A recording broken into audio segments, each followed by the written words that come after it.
What's up, everybody? Thanks for tuning in to an episode of Honest Diecast Customizing. I know it's been a long time, so sorry about the wait. But welcome back to the customization station, fully cleaned up, revamped. I've spent lots of time cleaning this place up so I can actually make some customization videos, something I haven't done in a long time. So today, I would like to take this beautiful Forza 934 RSR and show you how to tap and screw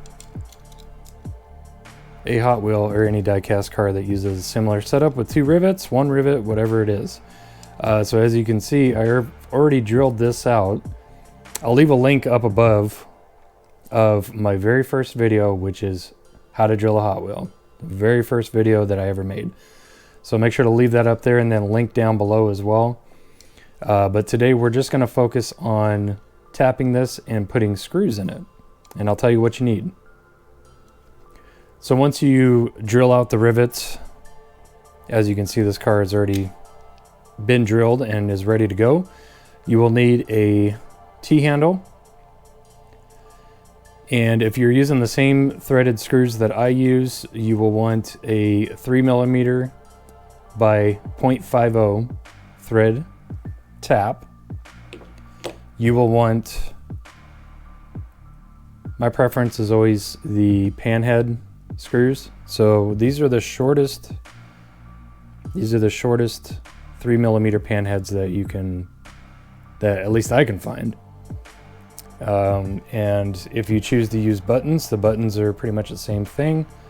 As you can see, it's just a button head. Again, I prefer to use the pan heads because I feel like they fit in there better, especially when the base is drilled in a little bit. It actually fits in there quite nicely. So as mentioned, this car is pre-drilled, so it's all ready to pull apart and everything. And there's our posts right there. Go ahead and take the windows out. And it's really simple. Take your time. You want to use some moderate pressure to at least get started. And hopefully this is capturing it just right.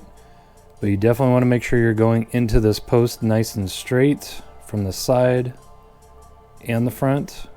So especially when I first get started, I kind of like to rotate the car and almost keep the tap still, just to make sure I'm going in as straight as I possibly can. And I feel that straight, so now I will begin turning this in gently. We don't want to use too much force because we want to feel when that tap bottoms out. Because once that tap bottoms out, you can strip out this post, you can split the post. So you definitely don't want to use too much force when doing this. So I feel that it's bottomed out, so I'm going to, excuse my hands, but I'm going to back the tap out. I'm going to clear the shavings out of there as best as I can. So as you can see, it's nice and tapped in there. So I'm going to put the base back on temporarily, just the base. We don't have to put in the interior and all that. Now, as you can see, it's kind of tough to get the base back onto that front post because when you run the tap in, it can push that post out a little bit. Or it can create a little kind of nasty edge right there to where it's just going to prevent it from going back on. So let's check this and see if we can get it to pop back on.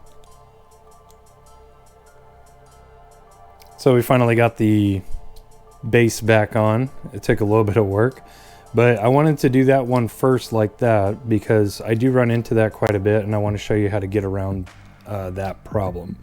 So we have the front post tapped and we don't have the rear tapped yet. So let's take a screw and just run it into the front real quick. We're going to make sure we got enough good depth. Make sure it meets up. This isn't the best one, but as far as the best Allen Allen key that I use. I have another one in here. I'll grab that in a second. But as we can see, it's in there. Probably go a little bit deeper on the thread, not too much. So I'll probably pull this screw back out and tap down a little deeper so that we can get that completely flush. So let me do that real quick and I'll be right back. And then I'll show you the trick on how to prevent the post from bowing out like that and making it such a pain for the base to get back on. So give me 1 sec, I'll be right back. Alrighty, I went a little deeper on the thread and got that in there. It's pretty flush. I'm pretty happy with that. I'm definitely happy with that. Sits in there nice and smooth. Looks pretty factory. I like it. So let's move on to the back and I'll show you the trick to keep that post from bowing out and making it such a pain to get the base back on after you tap. All you gotta do, put the base on. And we'll tap this with the base on. So there we go, nice and smooth, nice and gentle. I did drill these posts out pretty deep, so I'm very confident that they are the right length, and there we go, we have pretty much hit the bottom. So that, just given my eye, that should be plenty of room to get that rear screw in.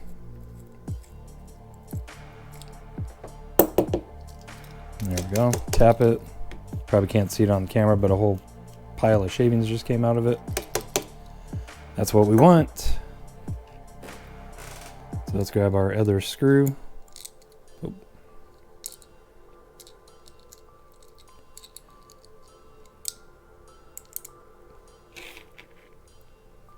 And we have our other Allen wrench, since the other one, because that other one slips, doesn't grab it too good. So get that in there, get it nice and tight, not too tight. Well, there we go. We have successfully drilled the posts and put screws in. And I'll make sure to leave links in the description for all this stuff, the T-handle, the tap, 3mm Allen, or I think this is a 2 actually. Yeah, 2mm. So don't really need to link you with this. Plenty of Allen, metric Allen sets will have that size in there. But I'll definitely link you to applicable screws, tap, T-handle, all that stuff. But there we go. This beautiful Porsche 934 RSR is ready to go. And this is one of the first steps I do, is I actually tap this to make sure I don't have any problems. Because obviously if something happens, if I split the post or something of that nature, I'm probably most likely going to want to scrap the body, because I don't like gluing. I definitely enjoy using screws, and as you can see, it's much cleaner, much nicer. And you can always take the base back off if you ever want to switch out the wheels or anything like that. So pretty neat.